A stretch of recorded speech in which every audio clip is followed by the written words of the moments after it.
Before we can create a forest in Vue, we do need to make some custom plants that are more appropriate for the type of growth that you would find in a forest.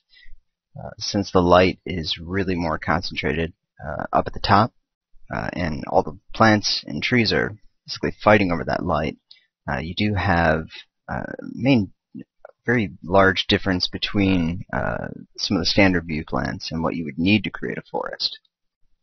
Basically what we'd need is if I go ahead and just load in the Scots pine, this kind of a setup where we have a lot of trunk on the bottom and then the leaves existing more at the top of the tree.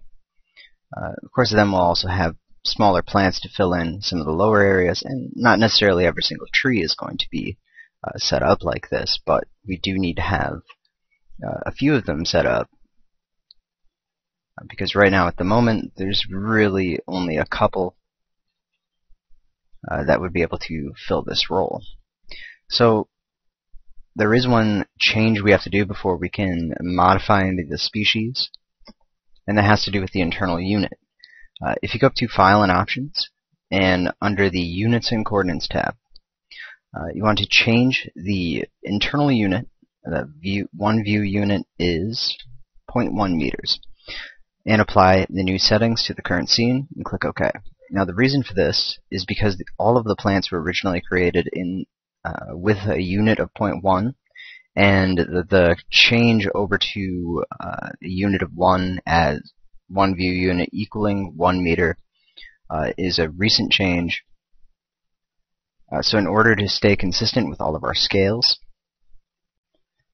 between materials primarily, and also just the scales we'll be using to populate an ecosystem, it's really the best route to go, just to kind of switch over to have a different scene that has that unit of 0.1, save out the species, and then when we load in the native plants, the unmodified ones, with any ones we change, that way the scales are going to be equal and easier to modify. So now opening up and right-clicking on that plant to load a plant species, we can pick what species we want to start with and modify in order to create more forest-type plants. So I'm going to start with the broadleaf straight trunk, located in the trees collection, and click OK to grow that plant. And you can see this did bump the camera up, and that's because the lock height option is turned on. So if we select the camera and go up to the aspect tab in the upper right, you'll find the height lock. Well, as of version 8.5, part of 9, you can right click and set if you want to ignore specific objects. So we are going to ignore plants.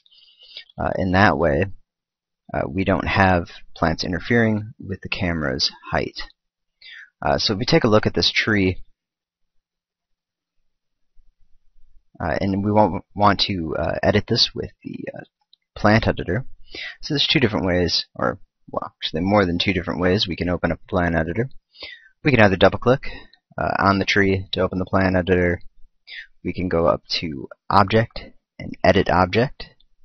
We can also hit Control E on the keyboard. You can right click and edit object, or you can go over to the right here where we have all of our objects listed, right click and edit the object.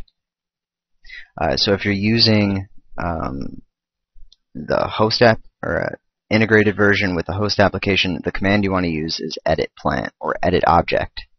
So load plant from species in order to pull up the collection window, and edit object with the plant selected. So this is going to be an ecosystem plant, and that does work with the solid growth technology, which allows you to grow new plants, and this is done automatically. The amount of variations that is created is dependent on the species.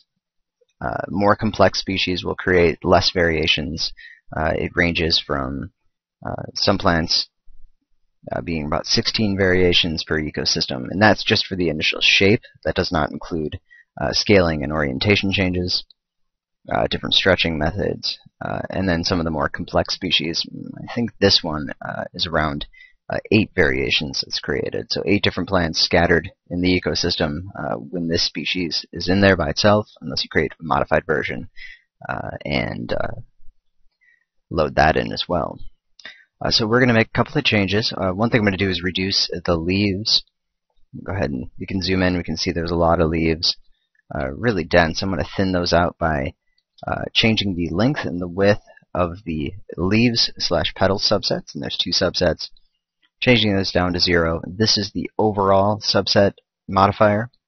We can change individual leaf subsets. There are currently 2, and these are distributed randomly throughout.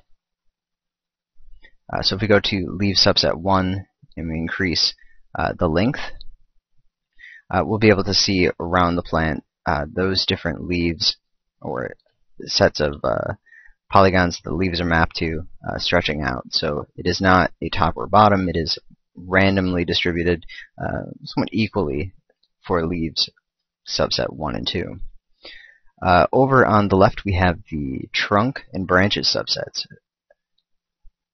This species only has 2 different subsets, one for the main trunk in the center, which what we're going to be doing is reducing the overall diameter. So we can bring that down. Let's go ahead and type in -15 and thin out that trunk. And we can adjust things like the angle. Now, in some cases, really depending on the plant and the amount of subsets available, modifying one subset can modify another. So in this case, if we modify the angle of the trunk, it does modify the branches. One thing to keep in mind, I'm going to reduce the gnarl amount, which is kind of the twisted overall shaping. There's not much we can do to modify this trunk as far as really making it extremely gnarled. It's just kind of a slight twist and bend. The one thing we do want to modify to get a better trunk size or trunk to branch ratio is to adjust the fall off. If we reduce the fall off amount, what it's going to do is reduce or change the spacing between where the branches are on the trunk. If we switch over to the branches subset, the fall off in this case, what it's going to do is switch between more of a conifer shaped branch setup up to something that's going to be just about reversed, more of an oval type shape.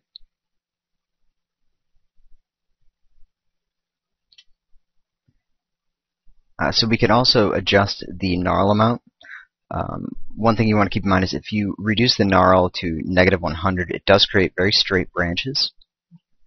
And in most cases it will connect them all together. So you can see it's pretty interesting looking. We have a lot of intersecting branches, so in a lot of cases that's not going to be desirable. But in this case we can go a little bit into the negative to reduce some of the twisting on the branches and give us a somewhat more uniform shape. It's something that's pretty interesting looking. The droop amount, we can droop down the branches or raise them up. Setting it to -100 will also place them up very high. And we basically want the trees to be really branching upward quite a bit, kind of reaching for the light. And then we can also adjust the angle, which is different than the droop. It does go in a different direction, really acting more the center point of the branch. And you'll find that that's somewhat consistent through all of the other species. So if you want to get an idea what this is going to look like once it's distributed and new copies are made, you can go ahead and grow a new tree just to see how that carries out, because sometimes one plant that is grown won't look good grown in the other modified areas, and we can see a lot of really condensed areas. So what I'm going to do is go to the trunk subset and increase the length to 5. Maybe we'll go ahead and bring it up to 8. a little bit taller. And that way we don't have those trees that are really being squished down. So that should be a good starting point. I am going to go over to the all subsets for the leaves and petals. And just hit -5 for the length and -5 for the width. Just to reduce the bitmap size or the image size, those textures a little bit more. I also want to double check and make sure that the hooking point is in the correct position. So what we can do is go to each of the individual subsets, and there's a little leaf icon. It says new leaf petal map. We're going to click on it. And what we have is the color picture and the alpha. So this is what is creating the material for our branches. And then the hooking point is the point in which the polygon, in relation to where the texture map is there, where the pivot of that polygon is going to connect to the branches. And to see this a little bit better, I'm going to go ahead and invert the alpha picture, which we can do in the upper right. Click OK, and it should update the OpenGL. And we'll be able to see that set of leaf polygons, or branch polygons, showing up in their full squares. So basically, we're deciding where this object or set of objects is going to connect to the branch objects. So I'm going to go back, invert that, and I'm going to move the hooking point closer to onto one of the branches because it was a little bit off, and go to leaves 2 and just set it to a slightly different position, but still making sure it's connected to the branch. We could also set up some additional modifiers if we want to make the leaves bend and change the flexibility. If you want to see that a little bit better, we can go back and invert the alpha so we can really see the shape that's coming about from that set of polygons. And curl is going to work in one direction, flexibility is going to bend it in the other direction.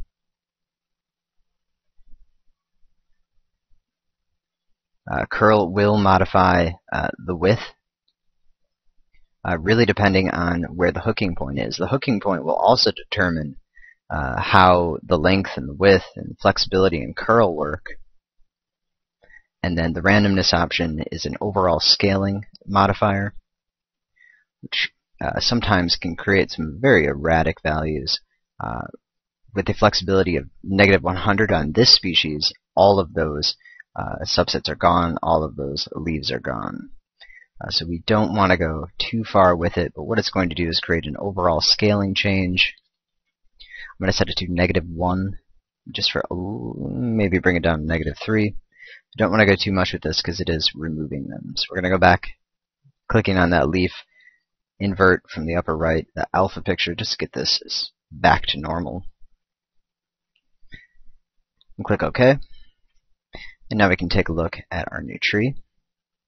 You know, I want to bring down those branches just a little bit. Go to the branch subset and the droop. We're going to increase the amount a little bit.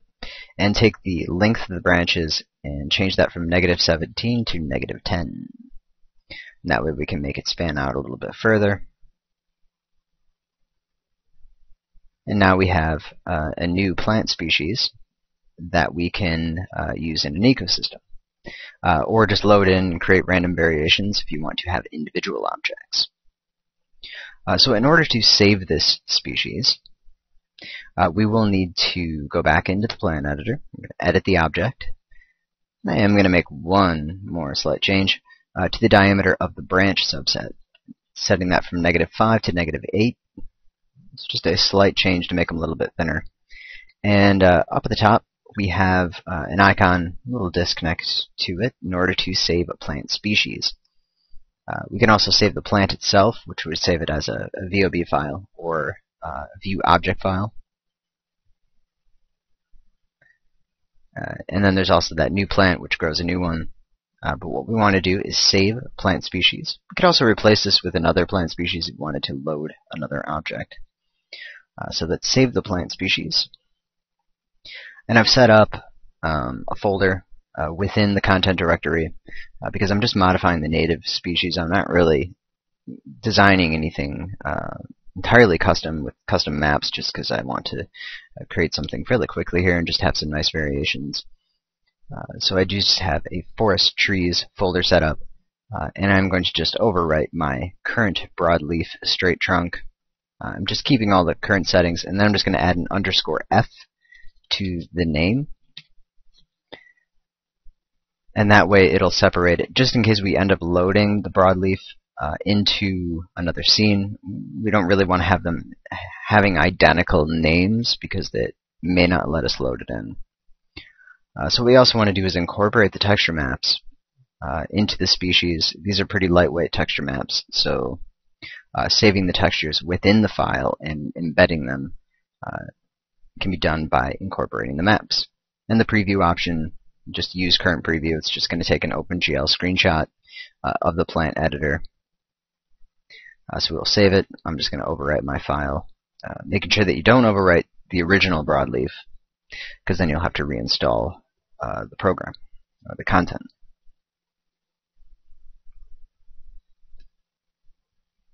So it did render out just the window, and I'm going to go ahead and click OK.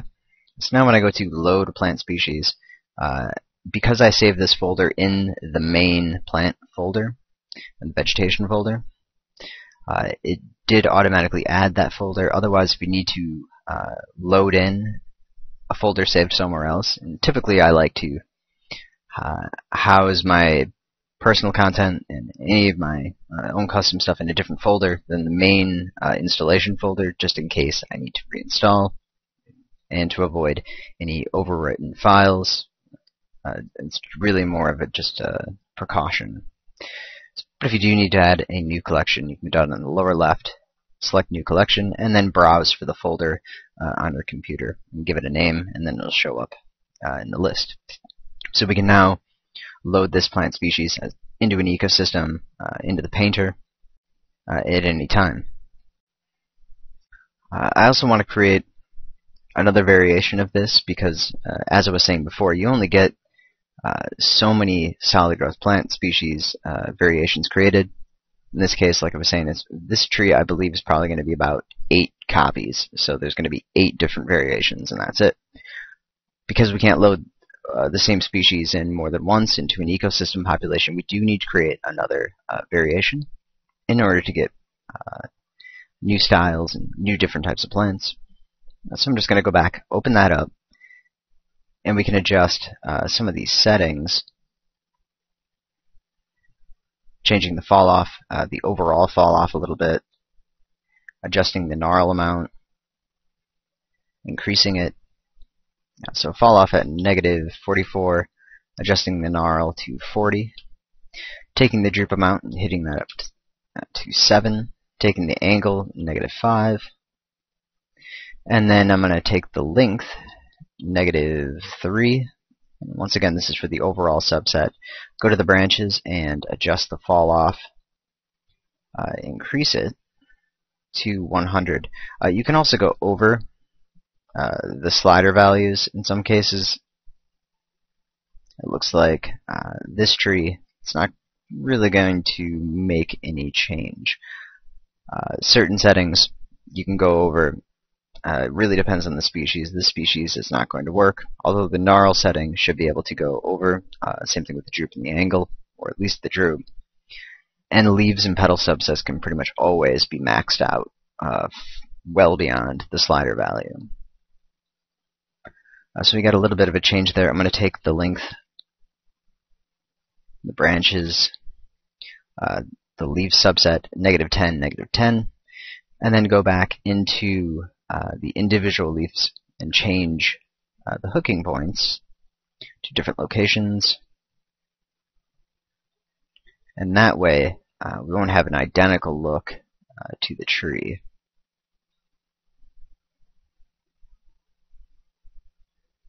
Have a little bit more variation. We could also take the randomness, make some modifications,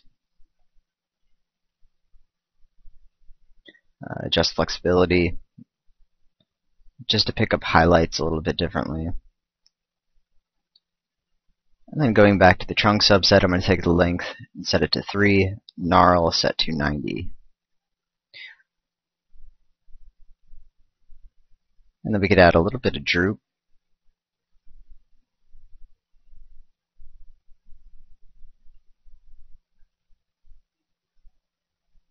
Click OK. Take a look. We now have a new species. We could also modify the texture maps, but since all of that can be modified within the primary scene, ecosystem textures, really easy to modify. So I'm really just worrying about the shapes of the trees right now, worry about the textures later. So go back, edit the object, and then I'm going to save an alternate plant species variation. So selecting that broadleaf straight trunk, F, and then -2, so F for forest, just it's a forest modified.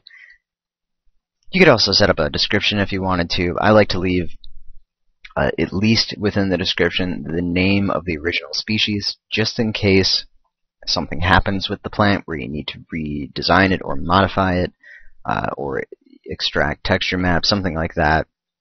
Then you know which species it originally came from. I've just got it in the name in this case because I'm just creating a direct modifier, but whenever you create a custom plant, I always recommend in the description that you note which original base species and native species it did come from, because it is a little more helpful.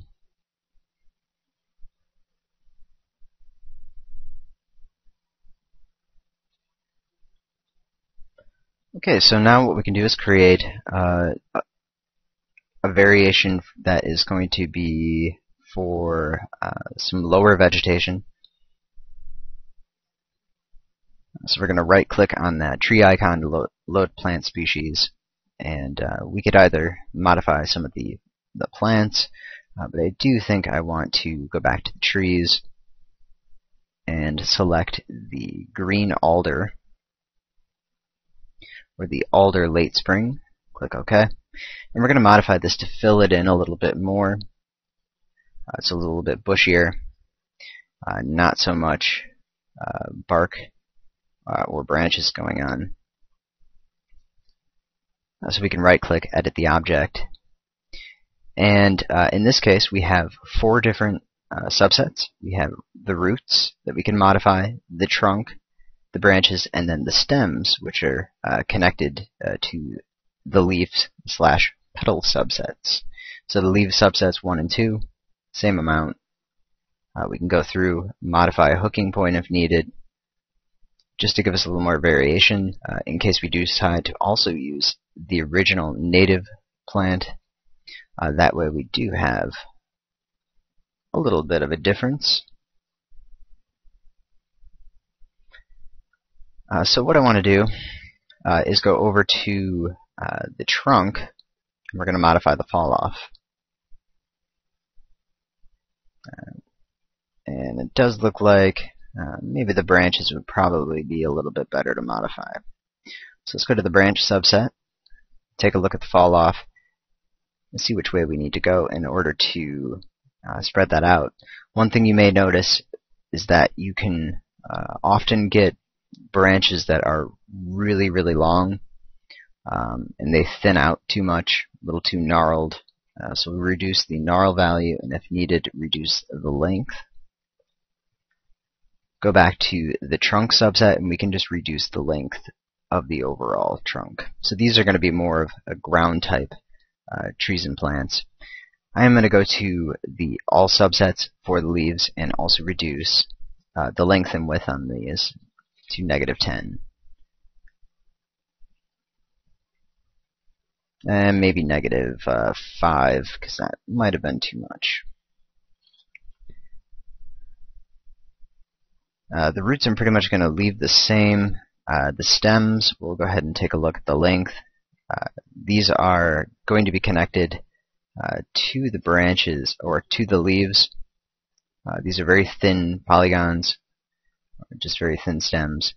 We can make them extremely long if needed, create some very interesting types of plants that way, but going too long with it, the polygons really show up. So I've just reduced the stems length to -47. And actually I will take the gnarl and bring that down a little bit.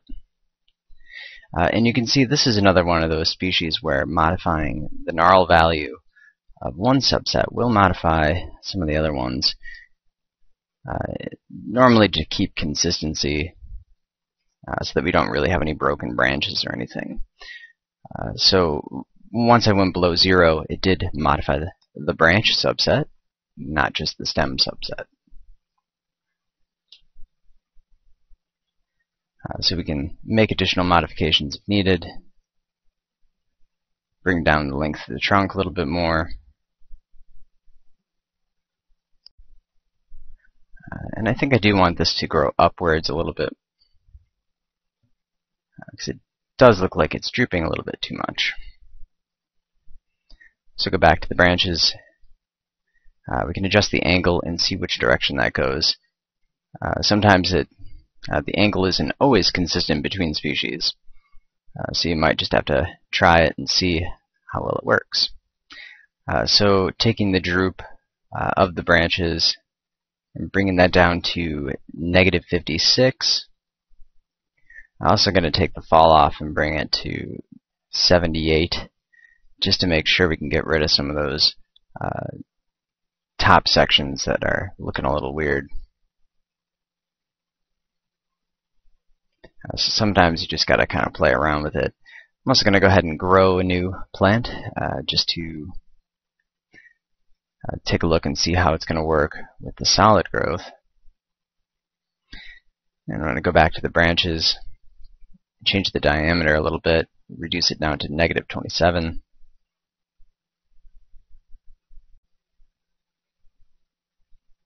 And then go over to the roots and kind of match that to the trunk a little bit more, reducing the diameter. Now right now, the trunk, if you take a look at it, it looks like it is disconnected and it's a separate piece. And if you were to bake it to polygons, it would be, but the rendered version should be connected. So if we wanted to render a preview, we can go up to the upper left and render out a preview and take a look, and we can see that it is pretty much connected. So I also want to reduce the diameter a little bit more on the trunk.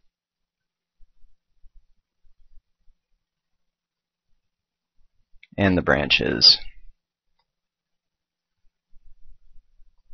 Going back to the roots just to match it up a little bit.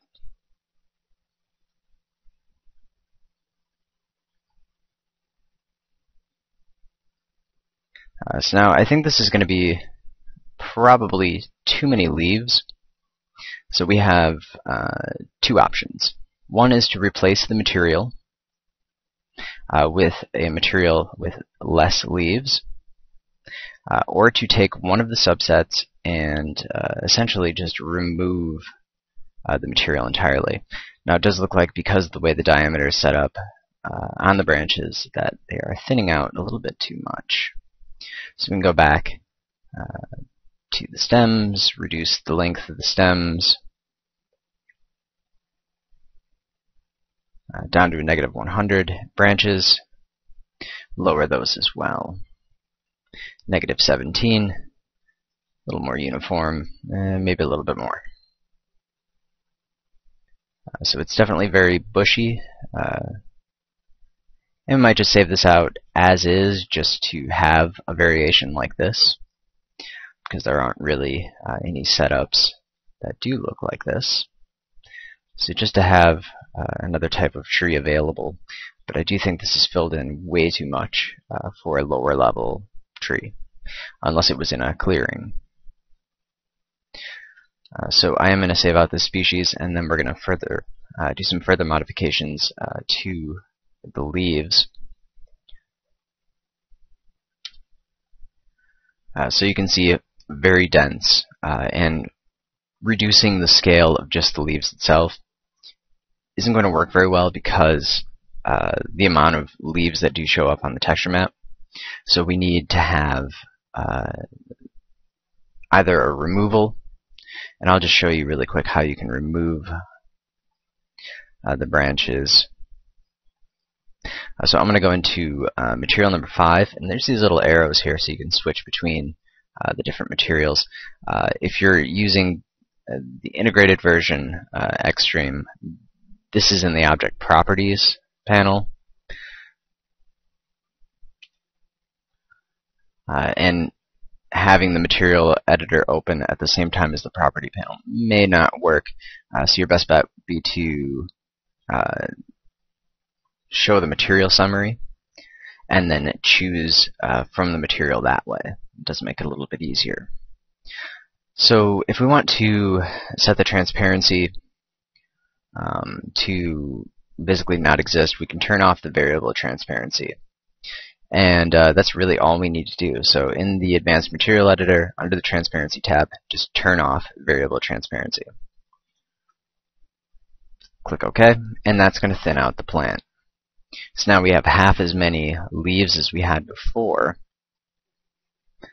And they shouldn't be showing. It does look like in the OpenGL they're ghosted a little bit.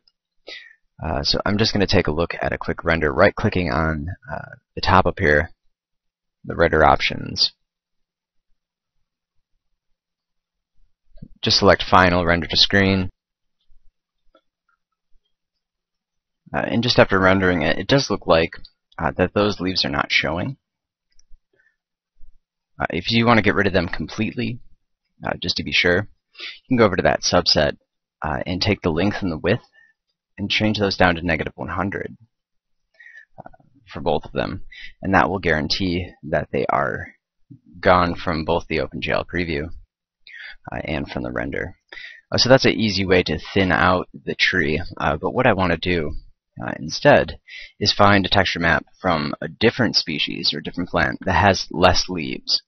And that way it's just not so filled in, because I do want to create a smaller plant out of this and not have it be so dense without the leaves being extremely small.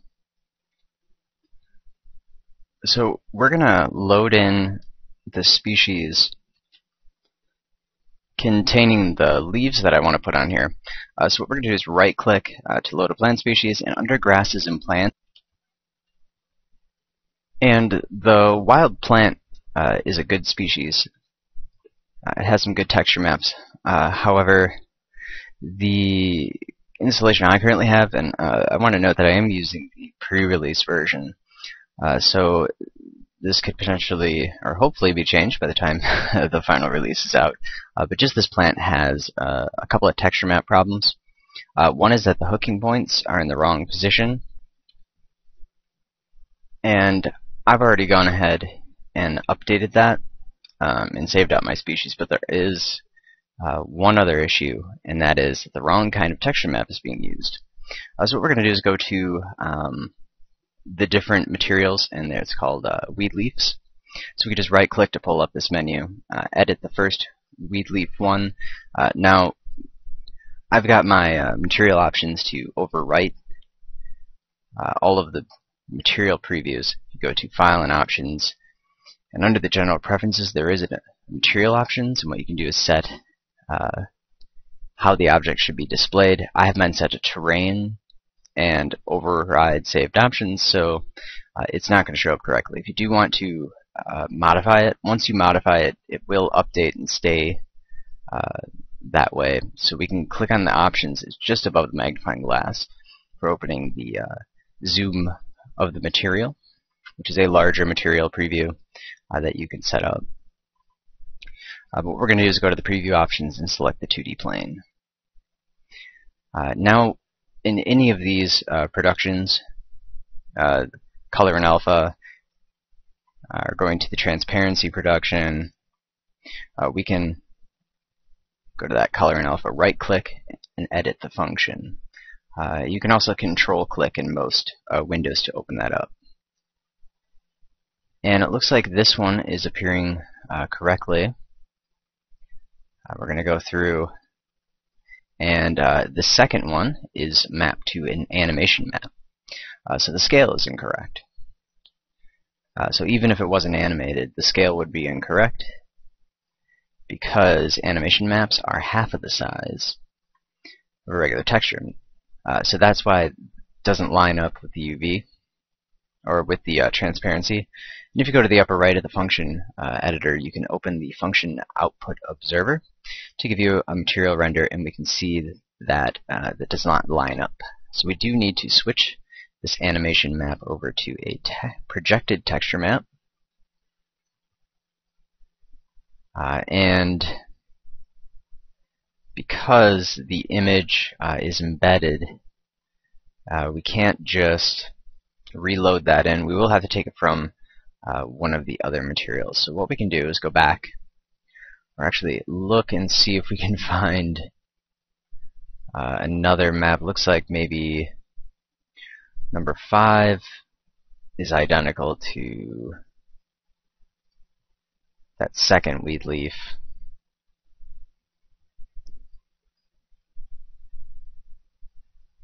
So we're going to edit the function, and good thing it is in here as a projected texture map. So what we can do is select it, click on it and select it, and you can hit Control-C to copy, or you can go up to the top and copy, click OK, and we're going to go back to that weed leaf with the wrong material, and we can click anywhere in here to get that little red box to show, and Control-V to paste, or you can go up to the top and select paste. And we're just going to replace the color with this new one. So what we can also do is select this projected texture map, and with it selected, we can click to create another red box and go over to the left to add a texture map node, and it will create an identical texture map. So even if you didn't want to copy and paste that again, you can do that method. But once you close the function editor, that copy or automatic reproduction is removed and no longer remembered. So now we're also going to just go to that link, and we're selecting from the bottom, grabbing, and then moving that over to the little highlighted area box. And it does look like we'll select the grayscale output because we are controlling the bump with this. Color maps have 2 different methods here. And it looks like this might be a reversed setup. So it is mirrored, unfortunately. So that isn't going to map correctly. We would need to go into the texture itself. And if we go over here to the links tab, which is in the right, the lower right over here, we'll see every single texture map that is available.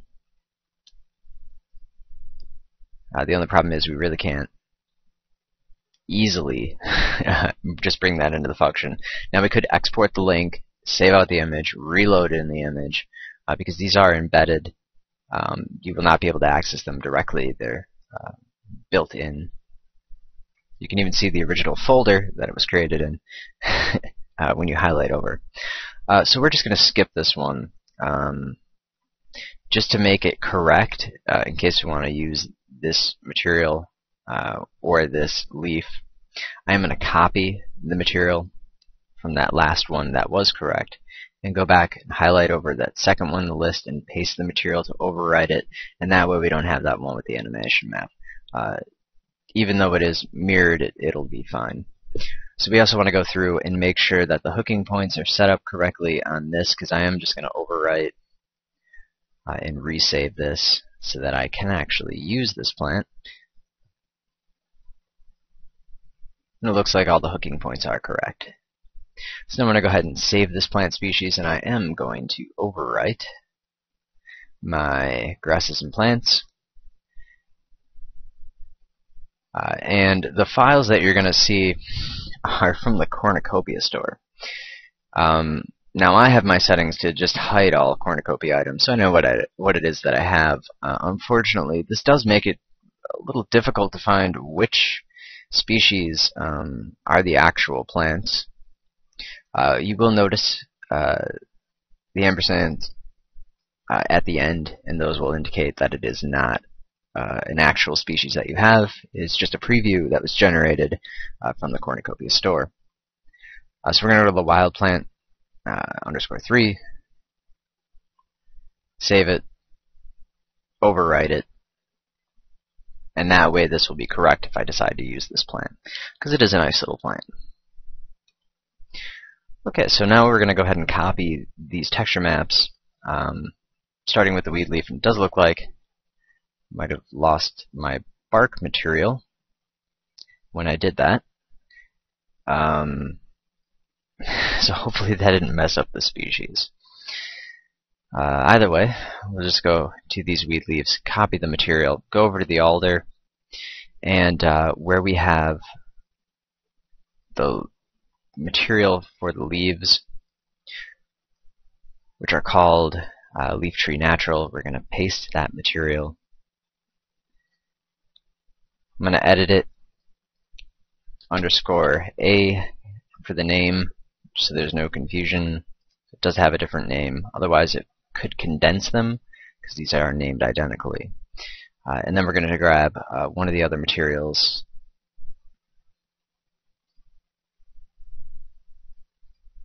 and it also looks like all of the materials were overwritten by the same one, so that does look like a little bit of a bug there. And unfortunately I just destroyed my copy of the weed leaf. So I guess I'll just go back, and that was probably because they're all named the same. It looks like the texture maps are also gone at the moment. So I'll just use that one material, copy it, go back to the alder, and replace, pasting that onto the leaf tree natural for the other one that currently I don't believe is showing up for because of the size of the Polygon change. So we're going to go to the wild plant, just delete it, get rid of it, go to the alder, edit the object, and go to the different subsets. I'm going to return the scale of these to normal, 0 and 0. Make sure the hooking point is set correctly.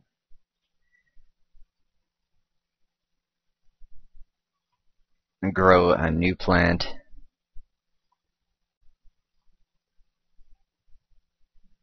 And then I also want to reduce the scale of these. So I am going to just double check the other hooking point and then go to all subsets and set the length to -15 and the width to -15 to start with. If that's not enough, we can bring it down further, -25, -25. Click OK. And now we have some smaller leaf clusters here. Probably need to modify the flexibility to get it to match a little bit better. Or going back to and bringing these down to, say, -30 for the scale. So it's just really tweaking at this point. And just getting that to be to the point that you want it. So I'm going to keep this where it's at and save a new plant species. Going into my forest trees folder, alder late spring, F-2, incorporates texture maps, save it out. And if we wanted to also create another variation of this, looks like that root system or the trunk does need to be dropped down for the diameter. It's a little bit too large.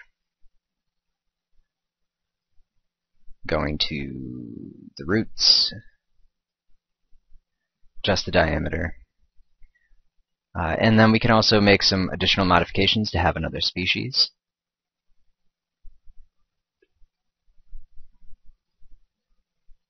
Going to branches, increasing the gnarl. We can droop it. And something that kind of sprawls out a little bit. That'd be nice for some ground vegetation. Take the trunk and just raise that up a little bit in the height. So now I'm going to save another plant species, variation 3.